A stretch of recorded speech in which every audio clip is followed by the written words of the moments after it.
하나님의 말씀 마태복음 24장입니다. 24장 41절에서 44절까지 말씀입니다. 한 절씩 교독하여서 읽겠습니다.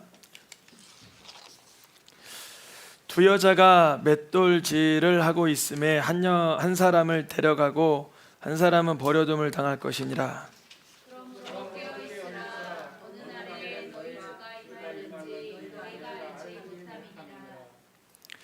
너희도 아는 바니 만일 집주인이 도둑이 어느 시각에 올 줄 알았더라면 깨어있어 그 집을 뚫지 못하게 하려였으리라.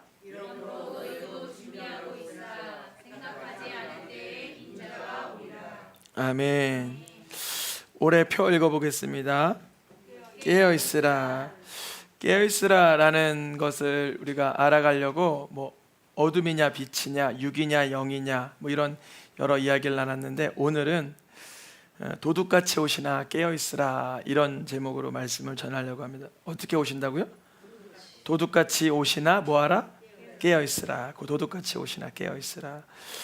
오늘 이 본문의 내용은 성경을 아는 사람은 아시겠지만 돌 하나도 돌 위에 남지 않고 다 무너뜨려지리라 라는 말씀을 예수님이 하신 뒤에 제자들이 질문을 했어요.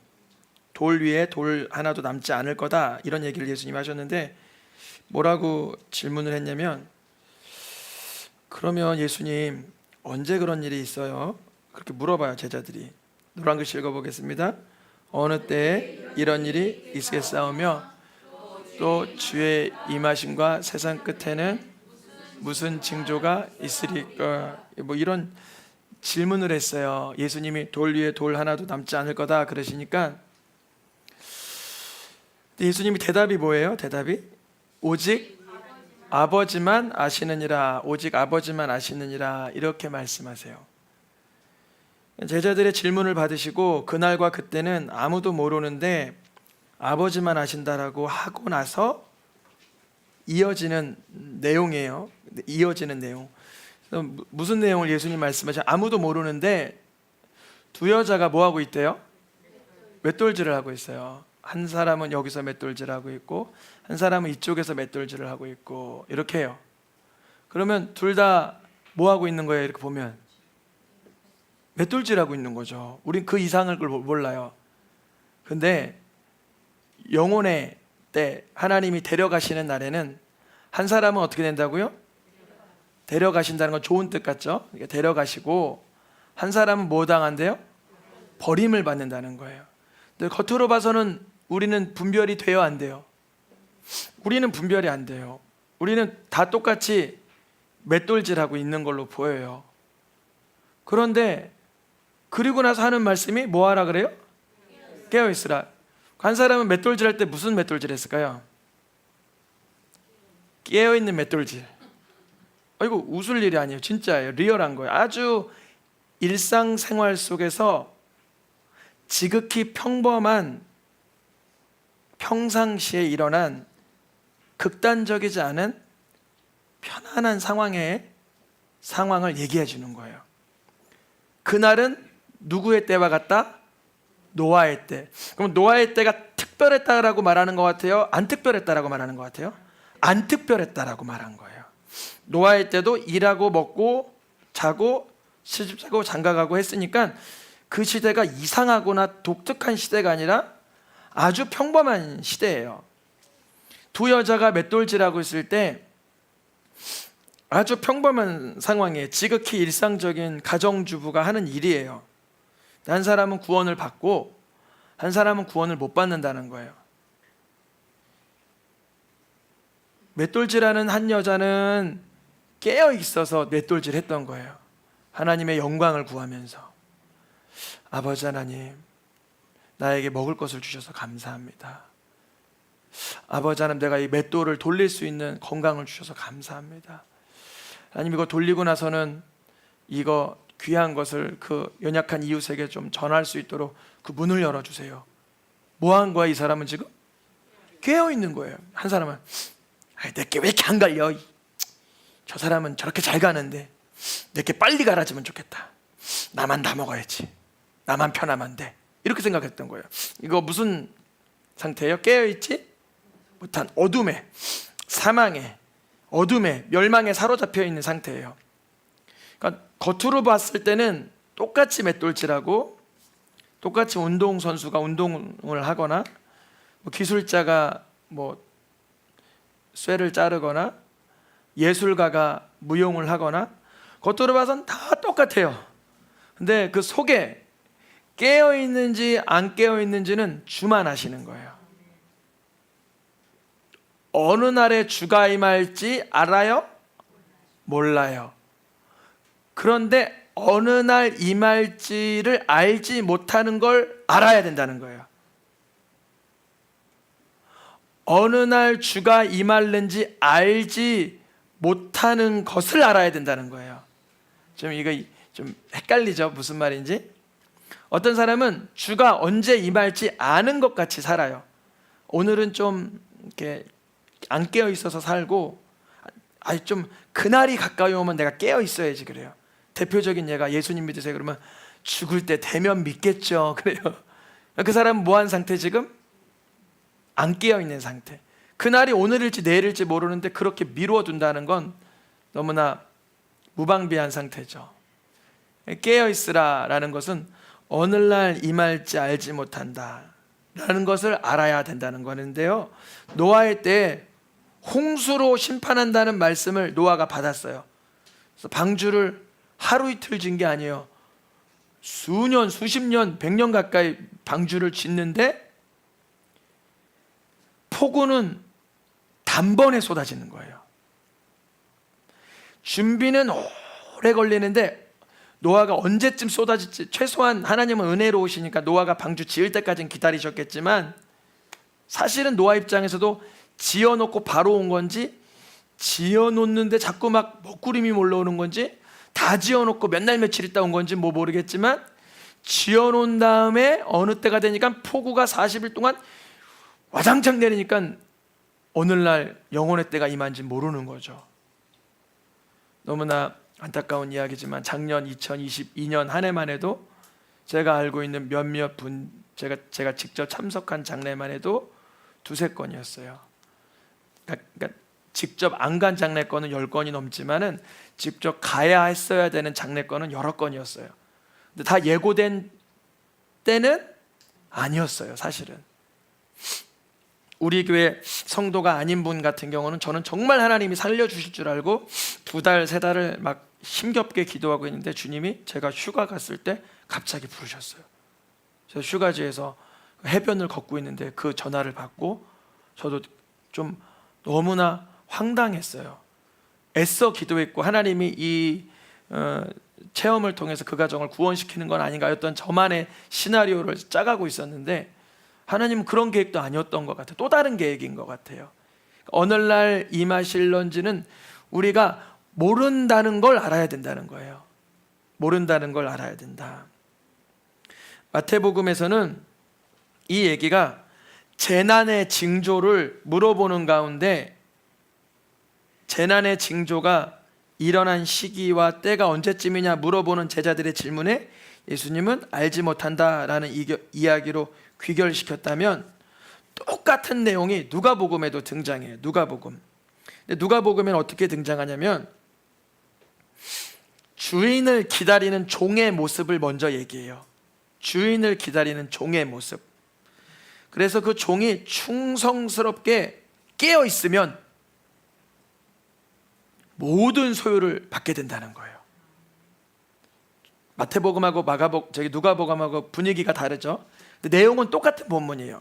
마태복음에서는 멸망의 날을 얘기하다가 언제 임할지를 모른다 그랬고, 누가복음에서는 멸망의 기준이 아니라 상급의 기준으로 얘기했어요. 근데 이게 어떤 날이라? 같은 날이라. 한 사람은 버림을 당하니까 멸망당한 거고, 한 사람은 데려감을 당하니까 상급, 구원받은 거예요. 깨어 있어야 되는 거예요. 깨어 있어야 되는 거예요. 베드로가 물어봐요. 제일 질문 잘하는 베드로가. 읽어보겠습니다. 주께서 이 비유를 우리에게 하심이니까 모든 사람에게 하심이니까 이거 갑자기 온다, 도적같이 온다, 도둑같이 온다, 이 얘기를 우리에게 해주는 거예요. 주님이 우리도 모르게 오시려고 그러는 거예요. 아니, 모든 사람한테 그냥 하는 말이에요? 그렇게 물어봤어요, 베드로가. 예수님이 이 베드로의 질문에 답을 어떻게 주시냐면 이렇게 주시는 거예요. 베드로의 답을 노란 글씨 읽어보겠습니다. 때를 따라 양식을 나누어 줄 자가 누구냐? 주인이 그 모든 소유를 그에게 맡기리라. 잘 보세요. 이거 누가복음이죠. 우리가 오늘 읽은 건 마태복음이죠.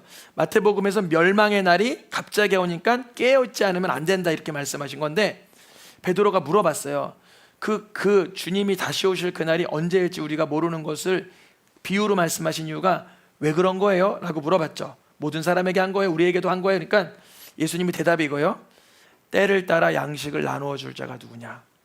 무슨 말이냐면, 깨어있는 거는 나 한 사람을 위해 깨어있는 게 아니라, 깨어있는 거는 못 깨어있는 자들에게 말씀을 전하는 상태를 깨어있는 거라 그래요. 내가 깨어있어야 돼. 오늘 내가 깨어있어야지. 오늘 내가 기도해야 돼. 그것도 50점 맞지만, 그리하여 어떤 상태냐? 나는 주님 오실 날이 언제인지 나도 알지 못하기 때문에 깨어있어야 되지만, 정말 모르는 많은 세상 사람들이 있으니까 때를 따라 양식을 주고자 하는 그에게 그런 종이 갑자기 주인이 잃을 때 그가 그렇게 살아가는 모습을 보면 모든 소유를 그에게 다 줘버리는 거예요. 와, 그렇게 깨어있기를 축복합니다. 그렇게 깨어있기를. 그러니까 우리가 깨어있다라는 것을 자꾸 나 기준으로 생각해요. 이렇게 마치 전력 질주하는 말, 무슨 말이라 그러죠? 그 말? 경주마처럼. 경주마 여기다 뭐 붙여요? 여기 딱 대가 앞에만 뭐라 그러잖아요. 자기 삶만 봐요. 근데 이거를 탁 하면 깨어있는다는 게 뭐냐면, 나도 주님의 날이 언제일지 모르지만 저 사람도 언제일지 모르다는 것을 내가 안타까이 여기며 때를 따라 양식을 주는 삶을 살아가는 거예요. 그거를 마태복음, 누가복음에서 그렇게 강조하는 거예요. 이 때를 따라 양식을 나누어 줄 자가 누구냐? 주인이 모든 소유를 그에게 맡기리라는 것은 마태복음, 누가복음의 똑같은 결론이에요. 시작은 달랐어요. 마태복음은 멸망의 소식 뒤에 그날이 언제예요? 나도 잘 몰라. 아버지만 알아. 그러니까 너희는 깨어있어. 때를 따라 양식을 나눠줄 자가 누구냐? 이렇게 끝난 거고, 누가복음에서는 하나님께 이런 뭐라 그러죠?